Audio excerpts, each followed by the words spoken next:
una kitang nakita, kasya ka lang sa aking palad.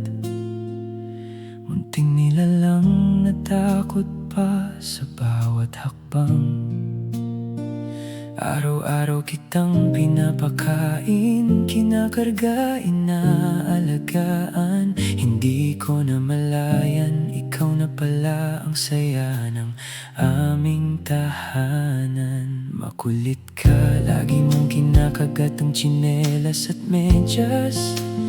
Minsan pati unan, hindi mo pinapatawad. Pero sa bawat kalat na iniiwan mo, napapangiti lang ako. Kasi alam kong masaya ka. Hindi ko na binilang ang gastos pa.